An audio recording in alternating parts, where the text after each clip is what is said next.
What if I were to tell you that despite not getting a sniff of the Champions League, the Qatari takeover of PSG has been a resounding success, and for exactly the same reason, the Saudi Pro League will also be a resounding success?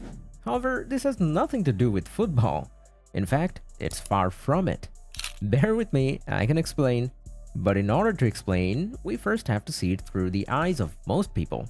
So, let's go. Saudi Arabia stumbled across oil in the 1930s, and ever since then, they have made billions of dollars per month, primarily by exporting it.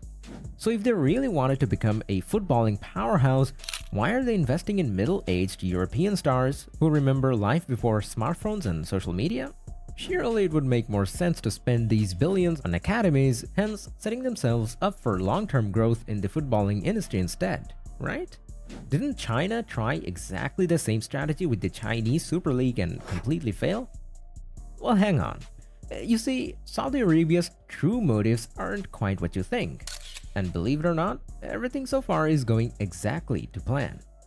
As many of you may know, Saudi Arabia has gone on a bit of a spending spree in recent years, specifically when it comes to sports-related ventures. These include the acquisition of Newcastle United, the murder of live golf with the PGA, tour hosting several prestigious boxing events, and luring a new high-profile player to the Saudi Pro League. Seemingly every day, many will be quick to point out sports washing, which we'll cover in a little bit, but the main reason for this sudden upturn in sports investment is much deeper than that. Saudi Arabia stands at a crucial crossroads, a nation in danger, heavily reliant on oil to fuel its economy, a staggering 42% of its GDP, and a jaw-dropping 84% of its export income stem from oil. Meanwhile, on the other side of the globe, the USA boasts the most diversified economy in the world. But why is this a problem? Well, oil cannot and will not last forever. As it stands, Saudi Arabia is predicted to run out of oil by the year 2100, a mere 77 years away. While that may seem distant, there's an even greater and more imminent cause for concern. Reports from the energy transition think tank Carbon Tracker found that long before the 2100 expiry date, Saudi Arabia will face a crippling 44% shortfall in government revenues. The world is changing rapidly, so much so that some say oil may not even be profitable by the year 2050. The culprit? A sweeping global revolution towards renewable energy. The rise of electric vehicles and evolving energy policies further decreased the need for oil at all. So, long story short, Saudi Arabia needs to establish new sources of income and fast. The ticking time bomb of Saudi Arabia's oil reserves looms large. Once the oil runs dry, Saudi Arabia risks losing relevance altogether. But they have a plan. Saudi Vision 2030 is a transformative roadmap launched by the Saudi government in April 2016, with 7 key objectives including, surprise surprise, moving away from oil. The vision aims to achieve significant economic and social change in the country by 2030, and they've chosen football as their escape routes. But wait, how does football relate to economic diversification? To grasp the full picture, we need to take a look into the unique world of football economy in Saudi Arabia. Let me introduce you to the Saudi Public Investment Fund, which is a government-owned investment fund that manages and invests money on behalf of the whole country. In June, they announced the takeover of the kingdom's 4 biggest clubs. So in other words, these 4 clubs have been turned into companies, all backed by the funds of the Saudi Arabian government itself as a part of a 20-year deal. The government's ambitious plan aims to revolutionize the Saudi Pro League with one critical focus: transforming Saudi Arabia into a global hub for entertainment and tourism. And what better way to do that than by bringing the most followed human on Instagram to your country? Indeed, the government has taken a bold step, unveiling an intricate plan for the acquisition of several high-profile players. At least 3 top foreign players to be signed for each of the top 4 clubs and another 8 to be distributed amongst the remaining 12 teams.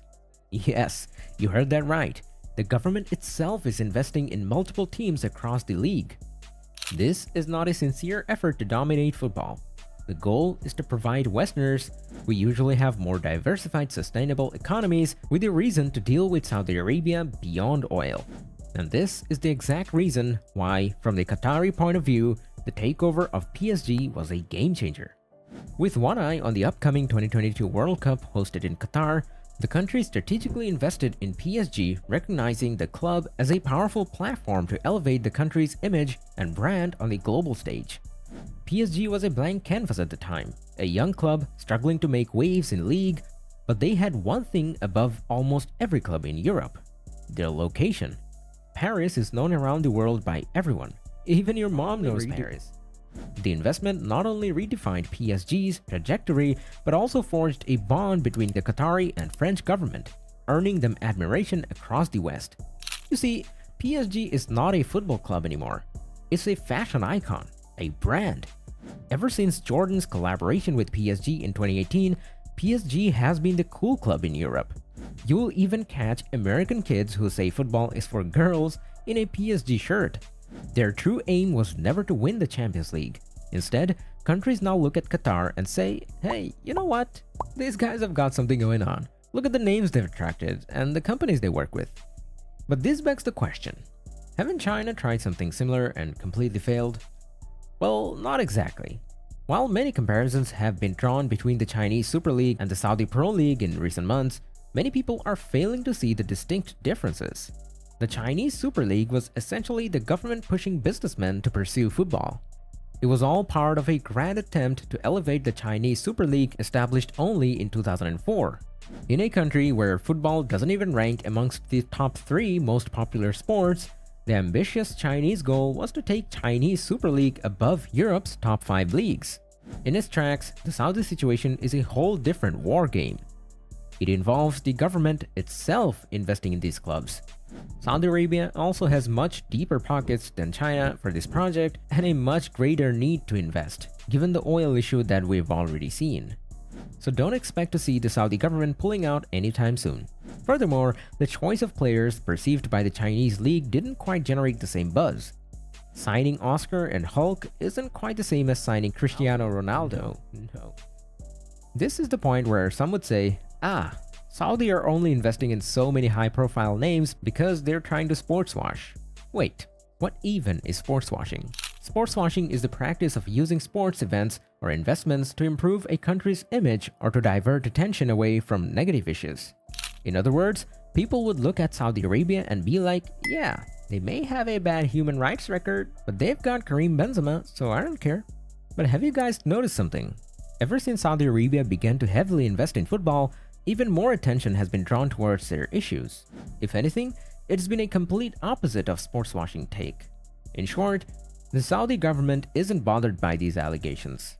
They're more than aware that football is the greatest show on earth, and by investing in it, along with investments in other sports, they aim to become the global hub for entertainment and tourism. And this all comes back to the original problem: diversifying from oil. Thank you.